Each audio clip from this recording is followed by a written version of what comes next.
The Guild is Maximum Lawyers' community of legal entrepreneurs who are taking their businesses and lives to the next level.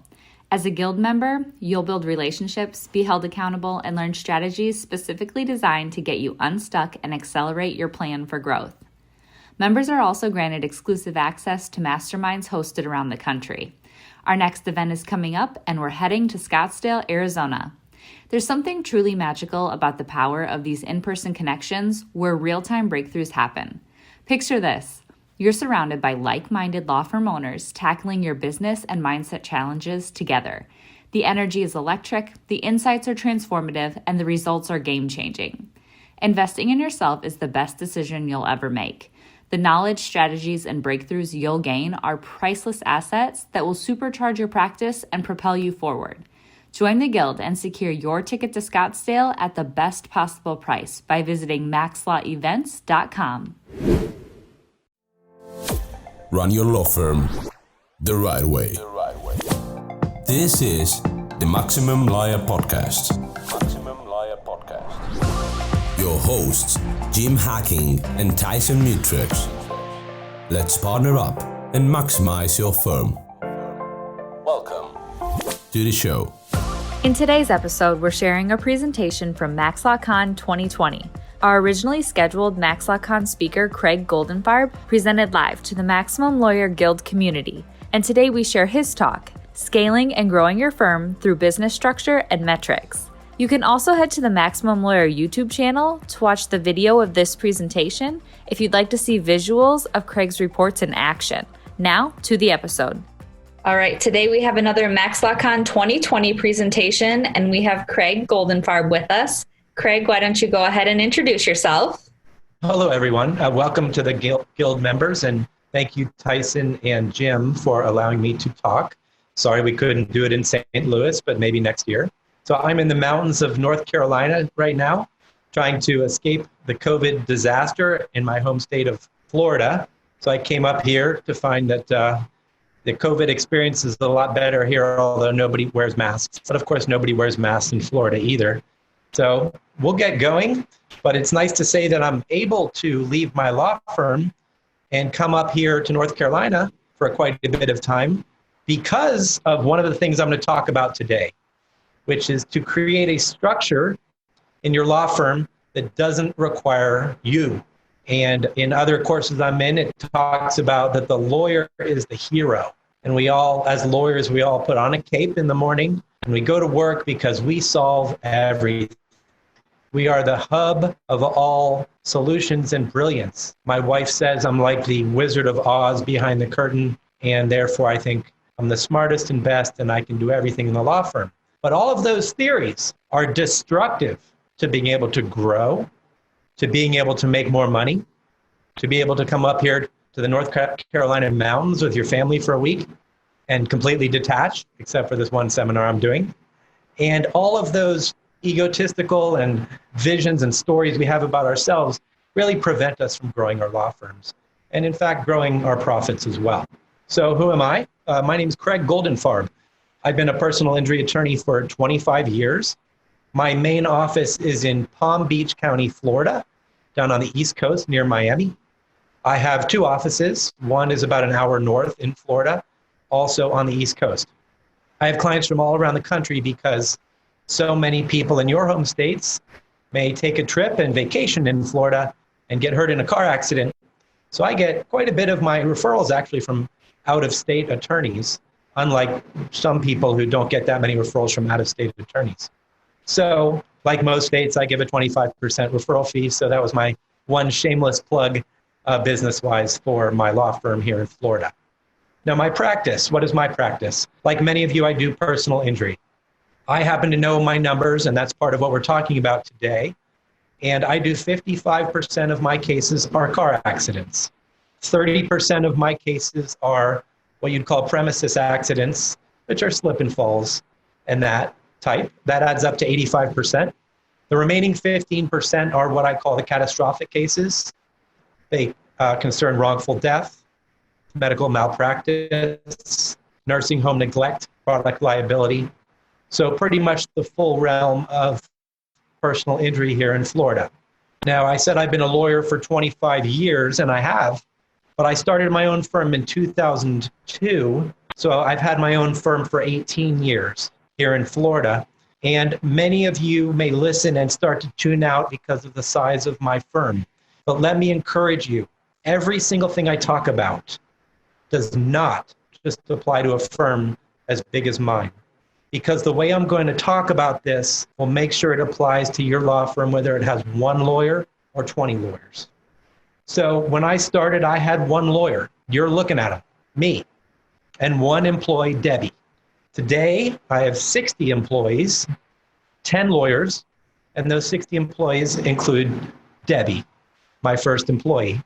So you can see that people tend to stay at my law firm, probably because of the good structures I have set up and because I treat them pretty well.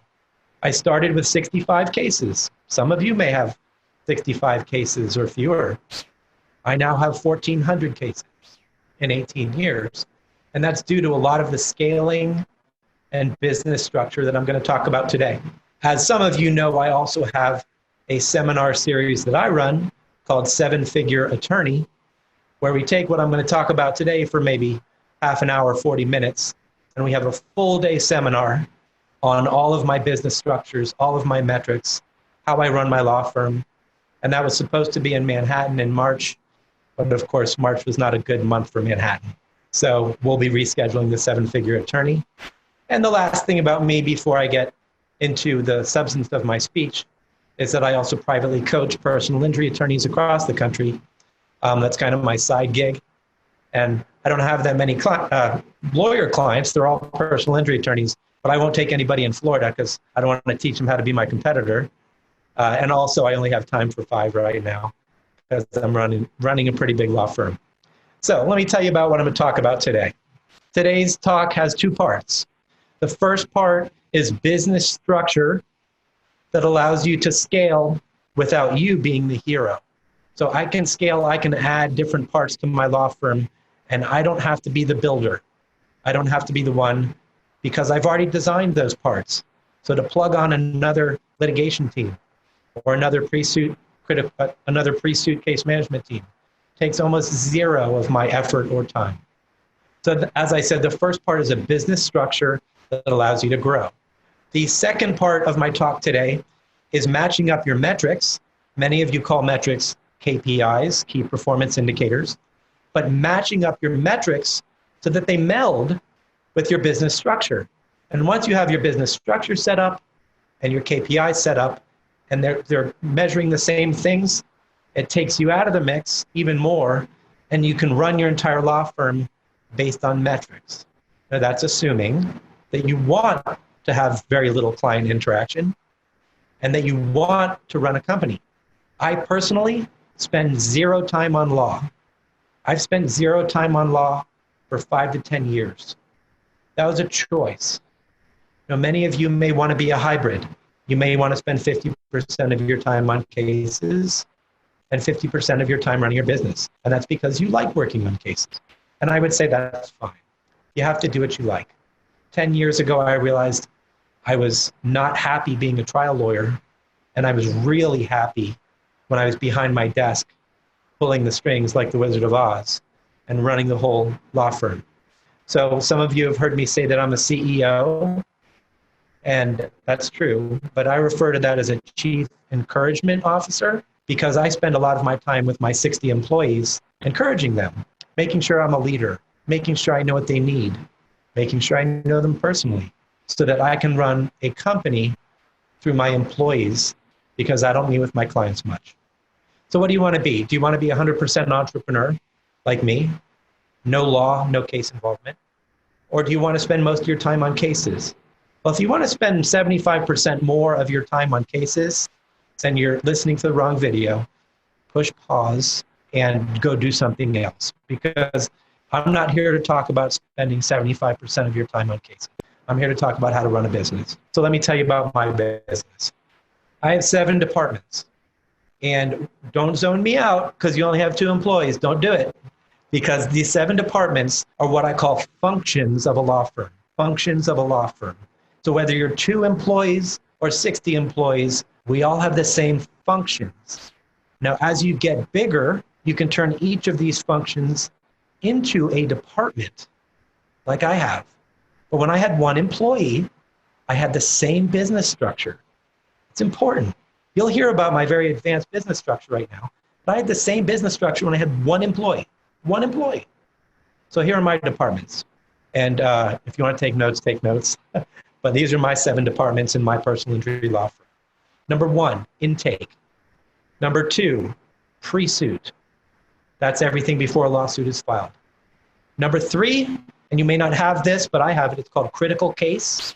Now, my critical case department is any of the catastrophic cases, because I know they get treated differently. You have to have more involvement with the client, more things you're getting, more emergencies, more experts hired at the beginning. So I have an actual unit called critical case, which has, I'm lucky to say, about 80 or 90 cases in it. And these are all death, medical malpractice, nursing home, catastrophic injury. And that's critical case. So 3 is critical case. 4 is litigation. And again, if you have one employee, I hope you're realizing that this applies to your firm too.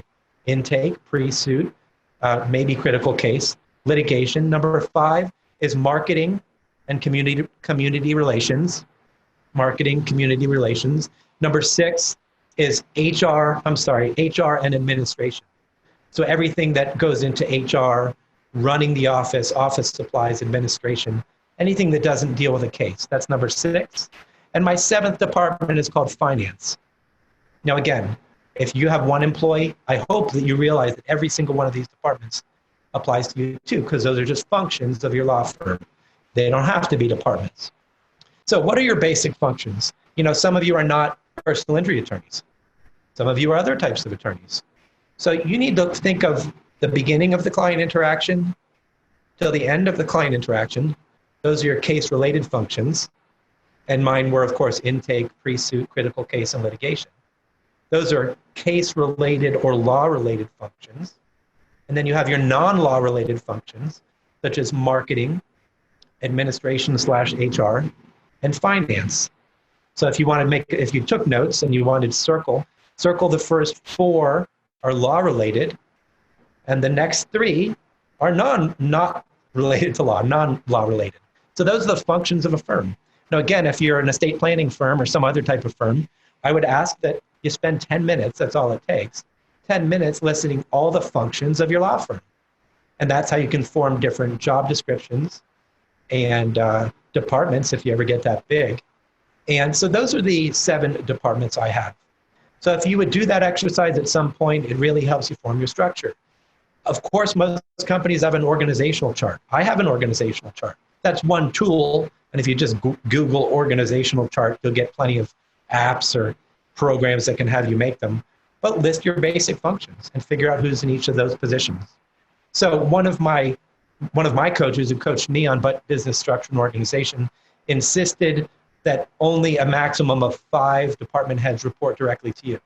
So what I did is I combined a couple of the meetings I have once a week, and I make sure that I only have 5 meetings a week with my department heads. I strongly encourage in running a law firm that you have weekly meetings with certain head people in your law office. You need to have a time when they know they've got you. They know you've got your attention. Otherwise, they're going to be interrupting you. They're going to be sending you emails. And the more you train them to batch their items for that once a week meeting, you'll get fewer emails, no text messages. They won't walk in and say, hey, boss, can I talk to you about something? Because they know Thursday at 2 or whenever your time is, they're going to get you for an hour or maybe 2 hours. I have those with all 5. So they don't randomly buzz me on my phone or call me or text me or email me unless they need to give me some information. They bunch them all for my 2-hour meeting with them or my 1-hour meeting.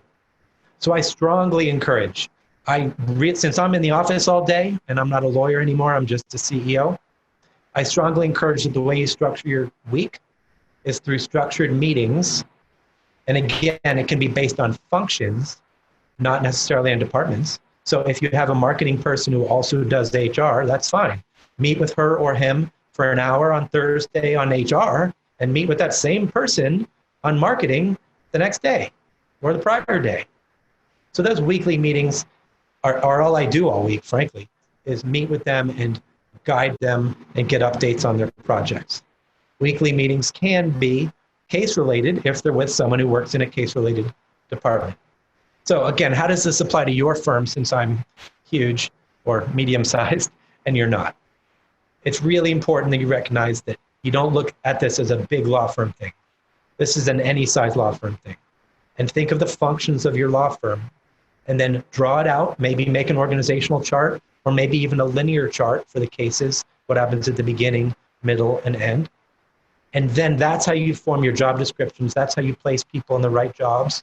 And that's how you have a firm that scales. So before I move on to section 2, I wanted to ask Becca, do we have any questions that have come up? Or let me invite you right now in the chat room, any questions on my business structure? I don't have any questions related to that. You had mentioned the 7-figure attorney seminar. Is there a website for that? Sure, it's pretty easy. It's spelled out 7figureattorney.com, 7figureattorney.com. And we held it virtually instead of Manhattan about a month or two ago. And I think Manhattan gave April 2021 to reset the whole thing at the W Hotel in Manhattan. So it's the same location that's posted at the website right now. And if you just check the website again, maybe in a few months, if the world is still existent in a few months, then we'll reset it for April 2021. Awesome. Any other? That was all that we had so far. Okay, so I'm going to share my screen. Let me tell you what this is. So the second part of my talk is what I call metrics. And metrics, some of you know as key performance indicators. The basic word for those of you who are not geeks is the data. These are reports that report on things that I want to know about my company. So I happen to have a case management system called FileVine. Now, there are lots of good ones out there, but I found FileVine and Smart Advocate to be probably the top 2 for personal injury attorneys. And we took a look at 8 different ones, including Practice Panther, Clio, Adorant Total Office, Needles, and Litify, FileVine, and Smart Advocate. So we demoed a lot, and we really found that FileVine was the best for us. So a cool function that FileVine has is an add-on, and as you'll see in the upper left of the screen, it says the word Domo. So Domo is a system that takes your data in FileVine and creates reports with your assistance or with Domo's assistance on any metrics at all in your FileVine system. Anything that's in your system that has a box where you fill in anything in your entire system, you can use it to create a report. So since I've been doing this 25 years, I was able to figure out in a couple of months, what are the reports that I want in order to run my law firm? Well, being as type A as I am, I came up with 45 reports. But the reason is because I have it divided up, how? Based by department, just like I talked about before. So you can see at the top of the screen where it says CMG reports, that's my initials. And then below that, it says entire law firm reports. So my first 10 reports, and I'm going to scroll down and talk about maybe 10 of them total, but my first 10 of my 45 reports are for the entire law firm. What do we want to know about our entire law firm? So I'm going to go through a couple of the ones I find to be particularly useful. So you can see on the left side, if you include closed cases or archived cases, and you include cases that are settled as well, I have 1,970 cases, and then the screen shows you in which phase they're in. So we phase the reports, and you can see that the phases, on the left side, there's about 20 or 25 phases as to what stage the case is in. Report number 2 on the right is active cases. The only difference is this is cases that are actively being worked on. So I said at the beginning of this talk, I have about 1,400 cases. Well, I was pretty close because I looked at this morning. I have 1,361 cases. Now, if you notice the title is active cases per case type. My first 2 metrics. These are my first 2 metrics. Metric number 1 is how many cases do I have? The answer, 1,361. Now, how often do you get asked that question? Probably pretty frequently. Or how many times do you wonder, I wonder how many cases are in my office? Well, metric number 1 here, I don't have to wonder anything because this is updated, and they pull the data from FileVine every hour, once an hour. That's cool. So within the last hour, I know that I have 1,361 active files. That's metric number 1. Metric number 2, well, I really want to know what type of case it is. Well, I didn't have to guess when I said about 30 minutes ago, 20 minutes ago, what percentage of my cases are car accidents. You can see right there, 55.33% of my cases are car accidents. Now what's cool is we have a list right here. These are the number of cases that I have. Car accidents, 750. Premises, 435. Sovereign immunity cases, wrongful death. Now if you notice here, I have 40 wrongful death cases, 27 med mal cases, 17 nursing home cases. Those are all in that department I was talking about earlier called critical case. So those are my catastrophic cases right there, these 3 sections right here. So metric 1, how many cases do you have? And the reason I'm pointing this out, folks, is because if you don't have a way of measuring these metrics, I'm only going to talk about 5 or 10 that are the most important to me. But I have 45 reports here with hundreds of metrics. But I'm going to really point out the ones you just have to know about your case. First one, how many cases in your office? The next one, how many cases per case type?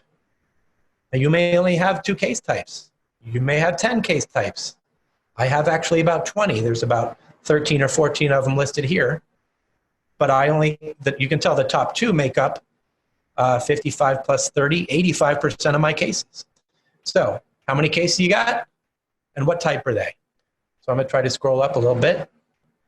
Report number 3. Again, it's the same number of cases, 1361, but it's where did they come from? Referral source. Same cases, metric 3. If you don't know where your cases came from, you cannot run your business, period. You don't know where you're getting your product. You have no idea. Report number 3 is crucial. So you can see in report number 3 that I get 21% of my cases from prior clients or past clients. I get 16% of my cases from lawyers. I get 13% of my cases from my employees. Now there's a ton of reasons for that. I have about an hour-long presentation on my employee referral encouragement program, but it's quite robust. So I have 60 employees, but I get 13%. And I've got to move on to the embarrassing one. My TV commercials only produce 12%. So those of you who know me from the South Florida TV market, I get more cases from my 60 employees than I do from my very large TV budget. So a little secret behind the curtain. Google and internet, if you add all the different kinds of internet together, it's about 10 to 15%.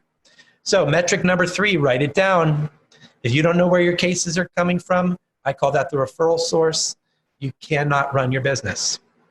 This 4th report here, fees generated per referral source. That I would say is important metric number 4. And the reason I say that is because if you look that I get 21% of my cases from my clients, but they produce 34% of my income. That's a great comparison. Think about it. So what does that mean? So it means I only get 21% of my cases from clients, but those cases are good. They're good. Why are they good? Because they produce 34% of my income. It's good to know. So do I want to encourage ways of my clients referring me cases? That's a business decision I make. What decision would I make based on these 2 metrics? The answer is hell yeah, because the ones my clients send me produce me more than 21%. They produce me 34% of my income. Same thing with employees, which is interesting. They produce 13% of my cases, but my employees produce 21% of my income. Again, that means the money I put into getting my employees to refer me clients, which I can't pay them, that's illegal, but the various ways I incentivize them are making me money. So I look at each of these and I compare and I see, well, which referral sources are referring me the best cases? Why is that important? Well, I hope you're able to answer that question, because where you put your marketing money should be towards the referral sources that send you the best cases, right? So you can tell how I can run all these decisions based on 4 reports. I've only shown you 4 reports. I'm going to skip over a couple of these because they're just for my law firm. So one thing I started measuring, if you're a personal injury attorney, you might like this clever metric because it's a new one. When they pay the policy limits, I don't know what you call it in your state. We call it a tender of policy limits. So I wanted to figure out which lawyers in my office were getting the policy limits on their cases, successfully getting the policy limits instead of settling for less. So I started measuring each lawyer, and at the bottom of the screen, you can see the names of lawyers. What percentage, how often are they getting tenders? So on the one on the right, you see that Dawn on the left, this one here, my attorney named Dawn, settled 70 auto cases this year, and 49 of them were tenders. That's a pretty good ratio. So I did another report because I wanted to figure out the percentage. So look here at this report. This is the percentage. Spencer settled 1 case. He's a litigator, so he settled 1 case for policy limits, but he's not that important for this graph. These 3 here are my 3 pre-suit attorneys, Marissa, Dawn, and Seth. Interesting. I wanted them to be above a 70% tender rate. I told them that. This year, you can see they're at 76%, 70%, and 70%. That's pretty good. They met my goals for how often these 3 attorneys medically manage the case well enough to get policy limits. So this percentage tender rate, I stole from the lawyer in Florida named John Morgan. You may know him. He's the largest personal injury firm in the United States of America. I saw his dashboard, like this is my dashboard, and I saw he had a tender percentage rate metric, and I'm like, that dude's pretty smart. He makes a fairly good living. Maybe I should steal that one. So I did. So I can see that my pre-suit attorneys have a 70% tender rate. If you run a personal injury law firm of any size, that's a great metric. So I would encourage you to use that metric. So my first portion was entire law firm reports. You remember that? So now I go department by department. So the next department I combined intake and marketing. So again, this is my dashboard from Domo. This is the second section. The second section is intake and marketing. So these reports are reports we all want to know. So let's call it metric number 5 or metric number 6, whatever I'm on. Look at the report on the left. I assume that you do know in your head, because it's like a number like 5 or 6, or you're big enough to keep track of this stuff, how many cases you've signed up this month. So you can see that this month, as of 1 hour ago, we signed up 41 cases. And then if I click on this, what's good about Domo is when you click on it, it gets down to all the details and you can see a list of all the cases. So I'm only going to do that once because then you got to go back to the main dashboard. But when you click on any of these reports, it goes down and you can get the case list for any of these things. Hey guys, it's Becca here. I'm sure you've heard Jim and Tyson mention the Guild on the podcast and in the Facebook group. That's because we're seeing some really exciting things happening with Guild members and their businesses. The Guild is this perfect mix of a community, group coaching, and a mastermind. Inside, you'll gain support, tap into a network of connections, and continue learning, a common theme among successful entrepreneurs. There are so many benefits inside the Guild, including weekly live events and discounts to all Maximum Lawyer events. Head over to MaximumLawyer.com/the Guild to check out all of the benefits and watch a few testimonials from current members. Investing in a community is like the self-care of business ownership. Being in a community with other people who get it is crucial when you're creating a rock-solid foundation to build your business on, one that's strong enough to withstand setbacks, transitions, and growth. So head to MaximumLawyer.com and click on the Guild page to join us. Now, let's get back to the episode. So back to intake and marketing reports. So I've signed up 41 cases, so I don't need to worry about how my month is going, and I don't have to call anybody. I don't have to ask or text or email. This is 1 hour old. We have 41 cases. Now, I always want to know in comparison, how many did we do last month? So last month is the second report here, and we did 44 cases. So when I go into COVID freak out mode where I'm worried Am I signing up enough cases? Am I settling enough cases? Or when I go into any of my other various freak out modes, this is my happy place, because in order to make me feel better, I can get out of freak out mode by looking at the real data. And the real data in my law firm is always pretty encouraging. So whenever I'm freaking out about anything, this is my meditative dashboard. I guess that makes me a total loser. But this is what I go to when I'm worried about money, when I'm worried about how is my firm doing. And luckily, I can remote in and do this from anywhere in the world as long as I have internet. So you can see I signed up 41 cases this month, 44 cases last month. And well, how many have I signed up for the year? So report number 2 here. How many for the year? 365. That's good, 365.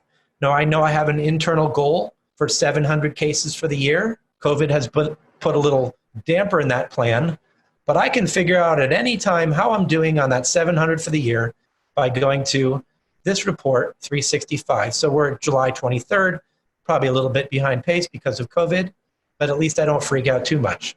So this report on the right is similar. It's similar, but this is the cases I signed up this year by referral source. So I can compare that with the earlier report, which was all the cases in my office. This is just this year.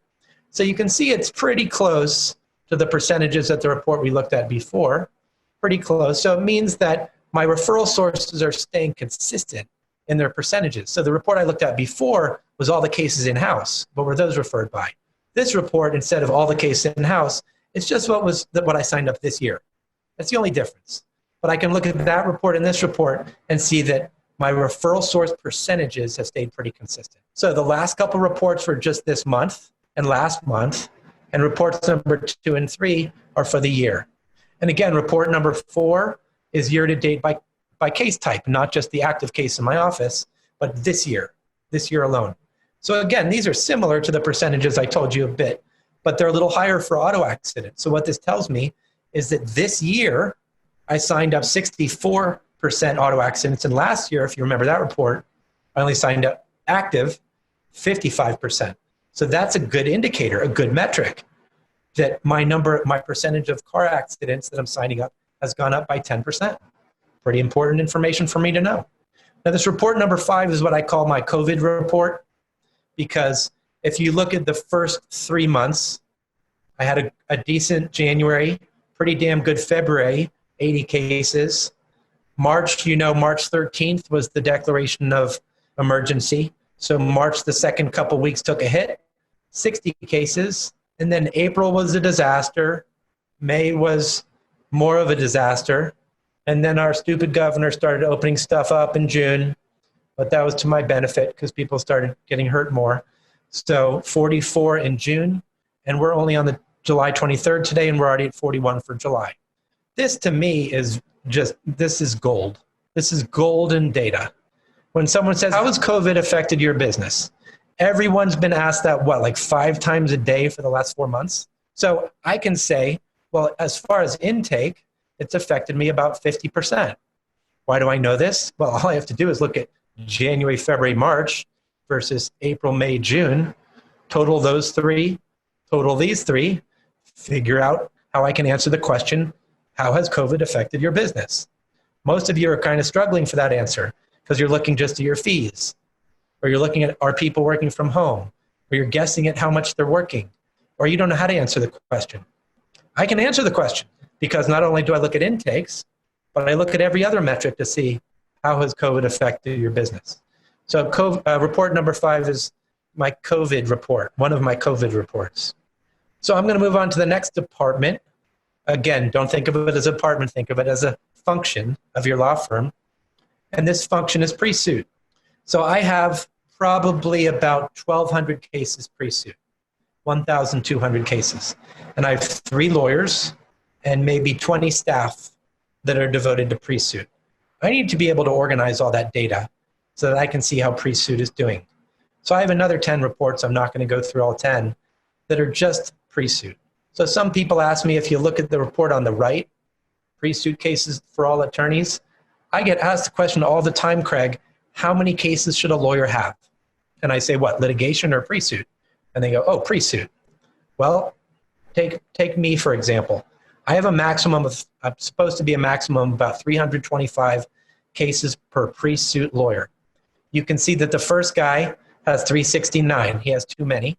And the next two are about right, 295, 289. So these are my three pre-suit attorneys. Again, if you have one pre-suit attorney, or if you're the pre-suit attorney, I found that with staff under you, that's with staff under you, you can handle up to 300 files per pre-suit attorney. Now that is only with staff under you. So if you look at report number 3 here, I have 6 PS, pre-suit case managers. So those are the people I talk about under the lawyers. Pre-suit case managers have assistants under them called legal assistants.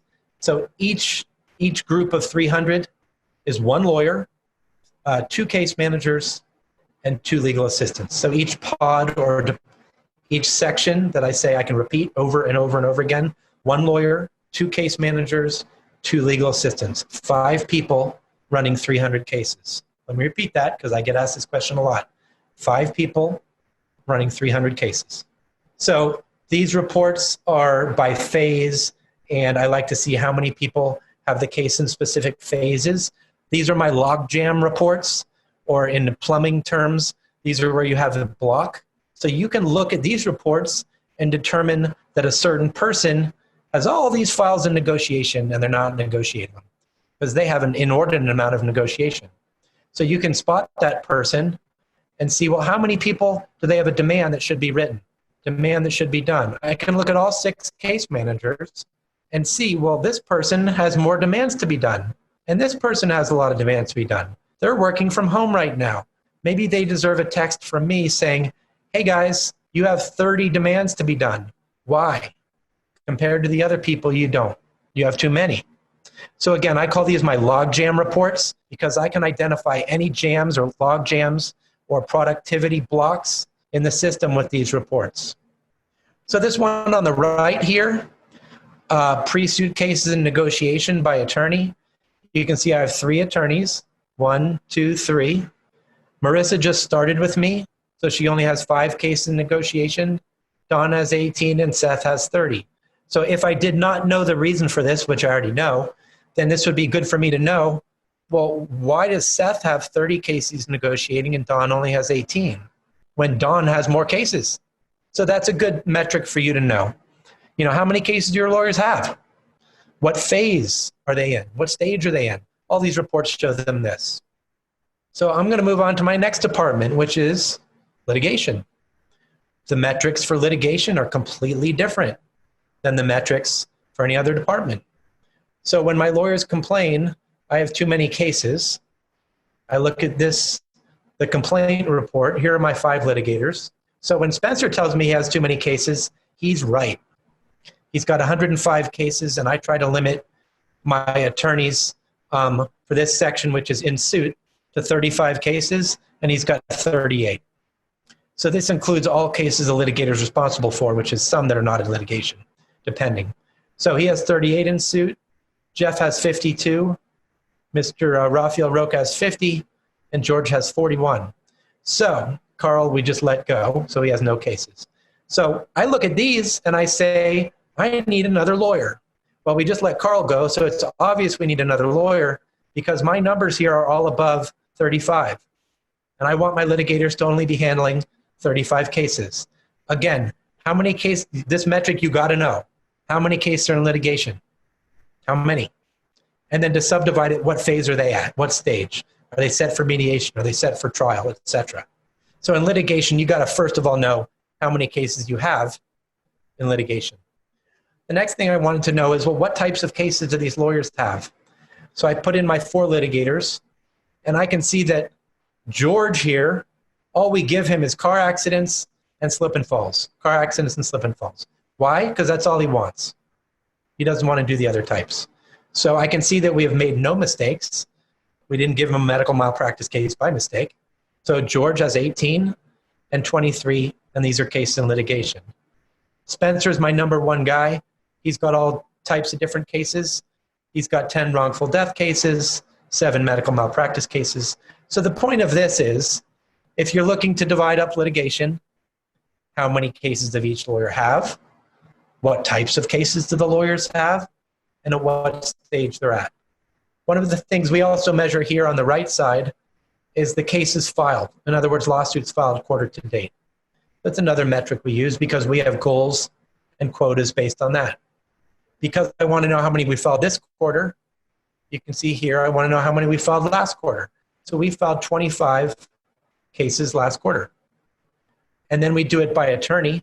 So I want to know which attorneys are filing lawsuits, which are not. So you can see that this month, Spencer filed 1 lawsuit, Jeff filed 4, Raphael filed 6, and George filed 1. Again, if I didn't know the reasons for all of those, this data would be gold in letting me know that those things exist. My next report will pass. This is my last section. My last section is the money section. This is the one that I put at the bottom because it makes me feel best. This lets me freak out the least because my firm is quite profitable. So I have several reports. Actually, it's only 3. Let's see. I have 3 reports, and they're all pretty important. So I have a quota as to how many claims we have settled each month. And so we have a report month by month as to how many we have. And you can see that the total is 20 this month, 36 that month. So this is basically cases settled per month. I do have a quota, so if we're not reaching that quota, it's a problem. My quota is about 40, so you can see we're getting pretty close since the beginning of the year. And we're at 20 for this month. So down to here, you can see we're in the 30s, not quite at my quota of 40. So metric number 7, we'll call it, whatever we're on, is how many cases do you settle a month? How many cases do you settle a month? The next one would be, and I'll tell you that right now, is how many cases do you take your fee on per month? Now that's different, right? Because you might settle the case today, but the closing statement may not be done for a month or 2. And you can't take your fee until the closing statement is done. So it's important that there's no logjam there. If you settle 10 cases this month and you only distributed 1 and took a fee of 1, that's a problem. You have a 1 in 10 ratio between the cases you settle and the cases you actually get paid on. You might want to look into that. Well, you will look into that because you won't be able to make payroll. So you'll probably look into that. So this report number 2 is what I call my receivables. So receivables are when you settled a case, but you haven't taken the fee yet. The analogy I use for that is the client took the product off the shelf, they put it in their cart, but they haven't been to the cash register yet to pay. So it's sold. You sold that can of beans at your supermarket, but they haven't paid for it yet. It's on its way to the cash register. So these are receivables because the product has been sold, you settled the case is done, but it hasn't been rung up at the cash register yet. So if you look here, you can see I have 78 cases. That's this number 78 here. I have 78 pre-suit cases where I haven't taken the fee yet. Those customers have their shopping cart full, but they haven't paid yet. So there's a partial list here that's all the 78 cases. It lists like the first 20 and the fee amount. So you can see the largest one I have pre-suit is a $52,000 settlement. And then again, there's 78 of them. And if I click through on the screen, I'd get a list of all 78. So when I click through on the screen, I will share some financial information with you because I don't care. So those 78 cases, if you look right here, total up $730,000. So my pre-suit cases that are products sold, but they haven't taken it to the cash register yet, are $733,000.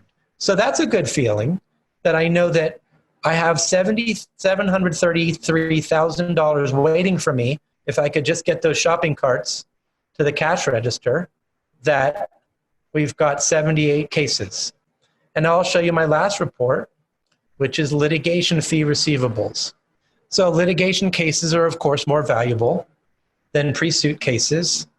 So, and they settle fewer because we have 185 cases in litigation in my firm. So why do I know that? Because one of the other reports tells me by the hour how many cases I have in litigation. So I have 185 cases in litigation. And as you can see, we have 20 which have settled, but I haven't taken a fee yet. Now, why is it so important I know pre-suit versus litigation? Well, they're totally different animals because pre-suit cases, it should get from the shopping cart to the cash register quicker because there's fewer medical bills to negotiate, fewer liens to negotiate. So there's a quicker time frame on my pre-suit. Litigation has more providers, more liens, client loan, more issues, signing the release. So it may take a little longer. But my litigation fee receivables, you can tell, I had one settle for a lot of money, $900,000 fee, and then a $500,000 fee. So assuming this is up to date, which I'm pretty sure it is, another little bit of work product, I have over $3 million in receivables for 20 cases. So those are some damn good cases that settled that we haven't taken a fee yet.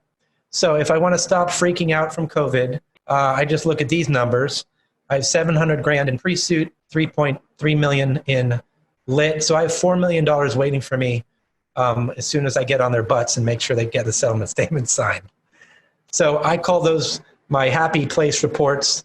So, I know I revealed some numbers. I don't love to reveal my income and how big my firm is as far as money. A lot of people are uncomfortable with that, but I don't really care. I assume that you assume that I'm doing okay with a firm of this size. So that's my litigation, and that is all my reports.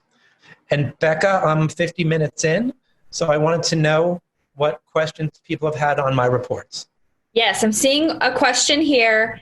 Wondering, do you need Filevine, Domo, or both to accomplish what you've created here? That's a great question. So Domo is an independent product, and it works with Litify. It works with Needles. It works with Smart Advocate, works with Filevine. You need to ask your case management program if they have interchange, whatever you call it. I'm not techie. If they have a correlation, whatever you call it, between Domo and their program. The newer ones do. I know Needles is a second generation one, which is somewhat old, 10 years old, but it does match up with Domo. You have to pay extra, but to be able to run your whole law firm, like I run my whole law firm from one dashboard, it's worth the extra. It's not really that much money, to be honest. Perfect. So that is all the questions that I'm seeing here. Before we sign off, if anybody wants to connect with you, get a hold of you, what's the best way to do that? Sure. The best way to connect with me is by email.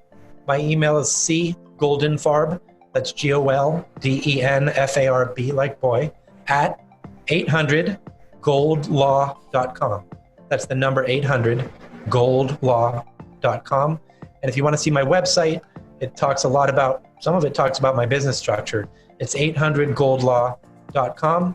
And again, my seminar series, 7figureattorney.com. So thank you, Becca, for allowing me to host today's talk. I love talking about this stuff. And thank you again, Jim and Tyson, for allowing me to speak. Yes, thank you so much.